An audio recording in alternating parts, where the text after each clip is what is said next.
Hi, welcome once again to Target USMLE. Today's lecture is going to be on how to write patient notes within the 10-minute time period they've given you. So as you all know, the data gathering part and the patient notes comprises of the ICE component, which is the integrated clinical encounter component of the Step to CS exam. Now, this is one of the three main components that you have to pass. Now, students don't realize that if they do not collect a good data from the patient, they will not have a good data to write on the patient notes. Hence, it's important to collect good data from the patient. Number two, you also need to transfer that data which you collected onto the patient notes.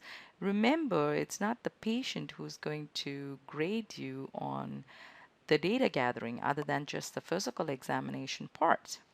The doctor or the physician who's grading your patient notes is going to judge you for the data that you've collected during your history taking. Okay, so make sure you transfer the data to your patient notes. All right, so let's go on to the patient notes. I'd like to think of patient notes in four sections. Number one is the history part. Number two is the physical examination. Number three is the differential diagnosis. Number four is the diagnostic studies. Now, both the differential diagnosis 3 and the diagnostic studies 4 come under the common heading of data interpretation. But for our practical purposes, we're going to consider patient notes as a four-part section. So to complete all of this, you have a total time of 10 minutes. So let's move on to the patient notes, the first section, which is history.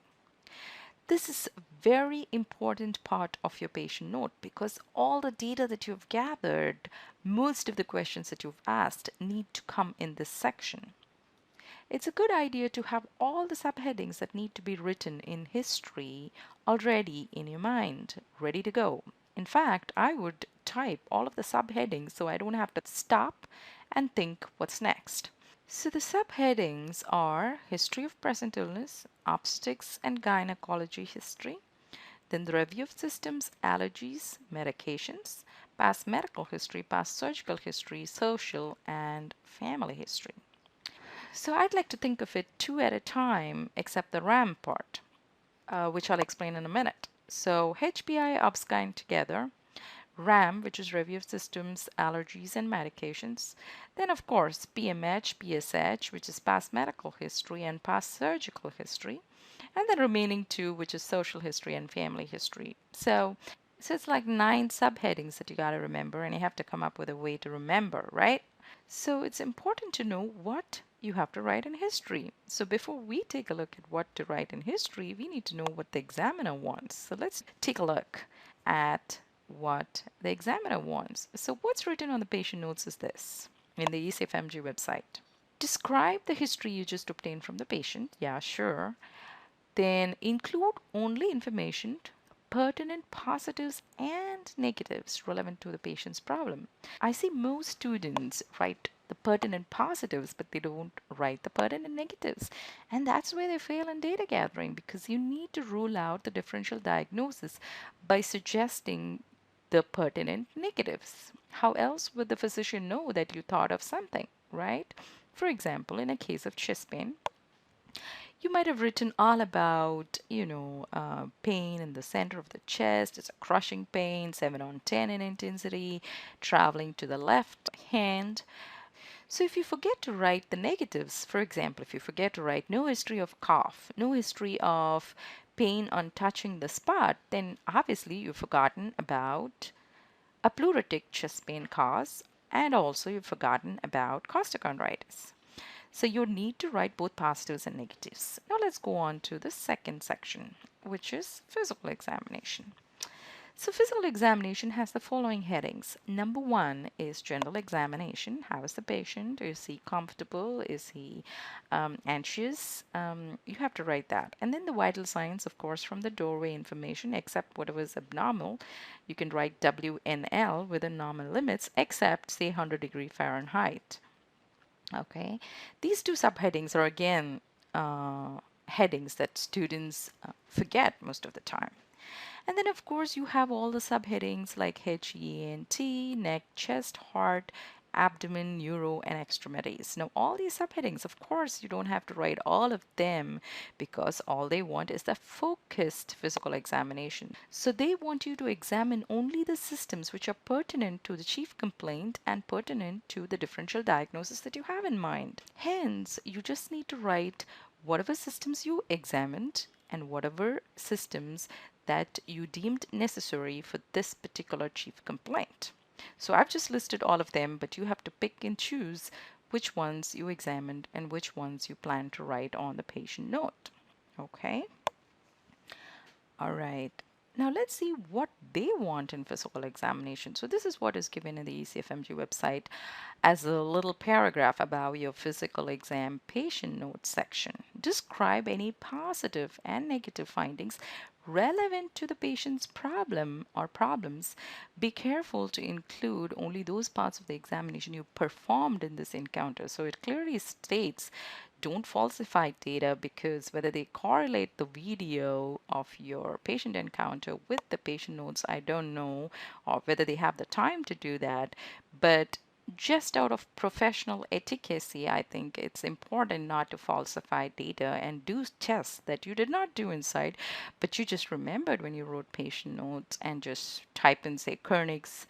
And what would you write? Would you write positive or negative? Because you didn't do it, right? Okay. So again, both positive and negative physical exam findings.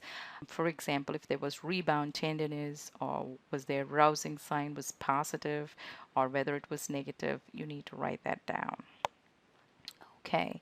Now let's go on to the third section, which is data interpretation, where you have to come up with differential diagnosis 1, 2, and 3. Now, this judges your clinical knowledge, whether you were able to come up with a differential diagnosis, at least 3 of them, for the chief complaint that is presented.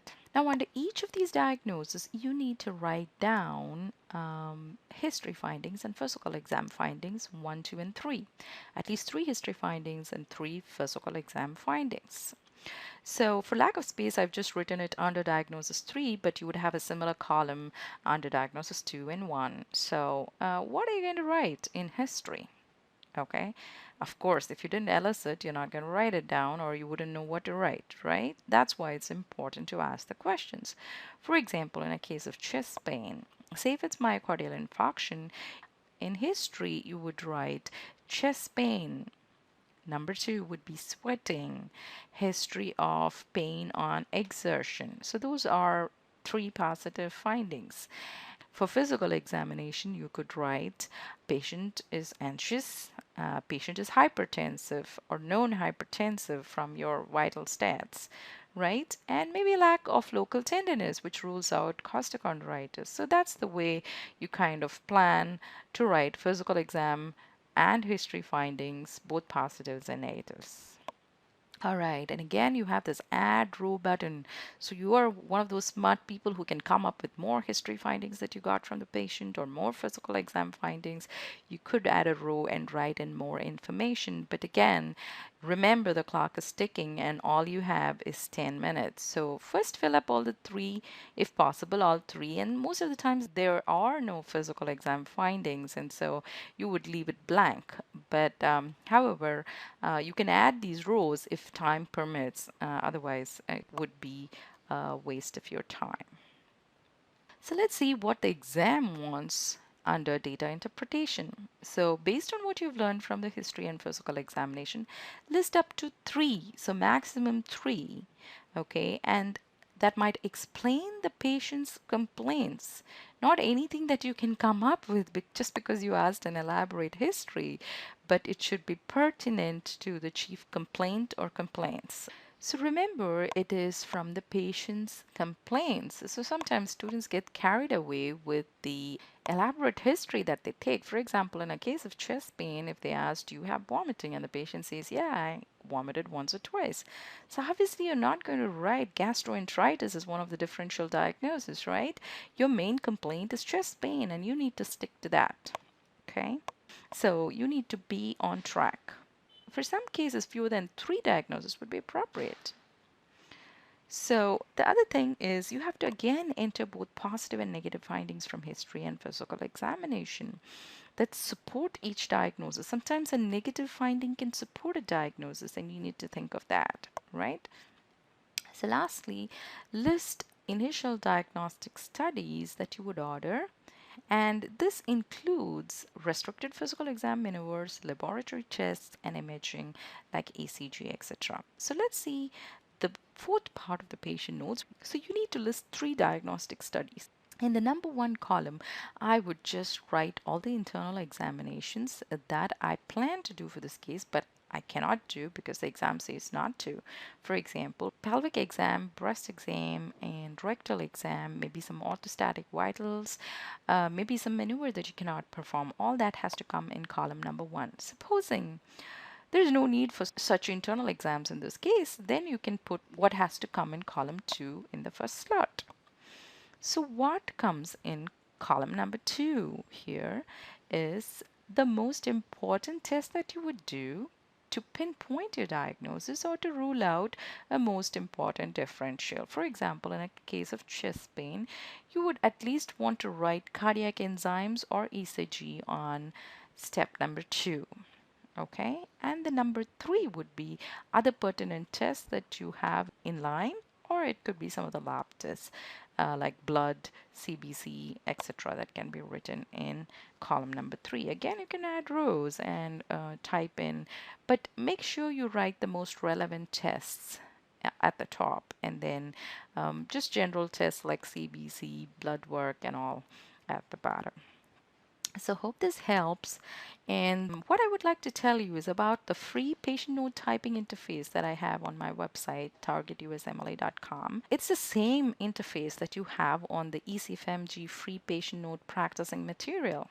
But the difference here is you have an inbuilt timer, so you don't have to start a stopwatch by the side or forget to start one. So the moment you start typing in any column, the timer will start and it will warn you with a pop-up at 8 minutes saying, hey guys, 8 minutes are up and you have 2 minutes left. And then at the 10th minute, it'll tell your time is now up.